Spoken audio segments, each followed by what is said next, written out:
হুজুর গরুটা জবাই করে দিয়ে চলে গিয়েছে আর কষাই ঠিক করা হয়েছিল, তারা এখন মাংসগুলো সুন্দরভাবে কেটে নিচ্ছে। আর আজকে একটা ঈদের দিন এমন একটা পরিস্থিতিতে পড়তে হবে সেটা আসলে আগে জানা ছিল না। তো রাতের বেলায় কিছু কাজ করে রেখেছিলাম আর বাদবাকি সকালবেলা উঠেই ভেবেছিলাম করব। তো সকালবেলা ঘুম থেকে উঠেই দেখি গ্যাস চলে গেছে। তো আসলে গ্রামের বাড়িগুলোতে তো ঈদের দিন আসলে তেমন সকালবেলা দোকান খোলে না, যার কারণে আসলে আমরা সকাল থেকে বসেছিলাম। আর বাদবাকি যে কাজগুলো ছিল সেগুলো আমার শাশুড়ি মাটির চুলায় করে নিয়েছে। তো যাই হোক, এদিকে মাংসগুলো কাটাকাটি হয়ে গিয়েছে, দেখতেই পাচ্ছেন। এখন এখানে মাংসগুলো 3টা ভাগ করে নেওয়া হচ্ছে। নিজেদের জন্য একটা ভাগ, আত্মীয় স্বজনের জন্য একটা ভাগ, পাড়ার প্রতিবেশীদের জন্য একটা ভাগ করা হচ্ছে। তো নিজেদের জন্য যে ভাগটা করা হয়েছে সেখান থেকে এখন মাংস রান্না করতে হবে। তো এখন তো গ্যাস নাই, তো লোককে পাঠানো হয়েছে বাজারের দিকে, কিন্তু গ্যাস আস্তে আস্তে একদম 2টা 3টা বেজে যাবে।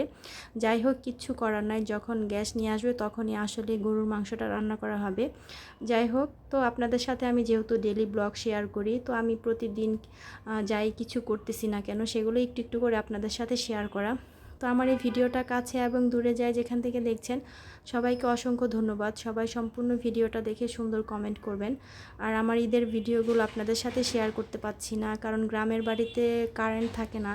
আর এত পরিমাণের গরম পড়েছে কি আর বলবো, ঈদের দিন এত পরিমাণের গরম আর এত রোদ উঠেছে। এদিকে ছেলেটাও অনেক বিরক্ত করতেছিল, যার কারণে আসলে কিছুই করতে পারছিলাম না। কারেন্ট থাকে না আর প্রচণ্ড পরিমাণের গরম পড়েছে।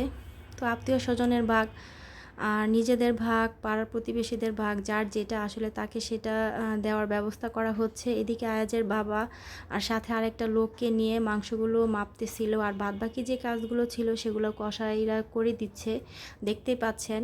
তো সব কিছুই আপনাদের সাথে শেয়ার করছি। তো এদিকে হচ্ছে গ্যাস আসতে একটু লেট হবে, যার কারণে গরুর মাংসটা একটু পরে রান্না করা হবে। আর এদিকে আমার ছেলেটাও আজকে অনেক বিরক্ত করতেছিল যে কারেন্ট থাকে না। ওকে জামা কাপড় পরিয়েছিলাম, ও আসলে এতই বিরক্ত করতেছিল, জামা কাপড় খুলে দিয়ে ওরে আসলে একদম পাতলা জামা কাপড় পরিয়ে দিয়েছি। আর ঘরে এসে দেখি কারেন্ট নাই, সে জায়নামাজ বিছিয়ে নামাজ পড়তেছিল। সবাই কিন্তু মাশাআল্লাহ বলতে ভুলবেন না। তো আজকের এই ভিডিওটা আপনাদের কাছে কেমন লেগেছে অবশ্যই কমেন্ট করে জানাবেন। ভিডিওটা ভালো লাগলে অবশ্যই একটা লাইক দিবেন আর ভিডিওটা শেয়ার করে দিবেন। সবাই অনেক বেশি ভালো থাকবেন, সুস্থ থাকবেন। দেখা হবে নতুন কোনো এক ভিডিওতে। আজকের মতো ভিডিওটা এখানেই শেষ করছি। আল্লাহ হাফেজ, আসসালামু আলাইকুম।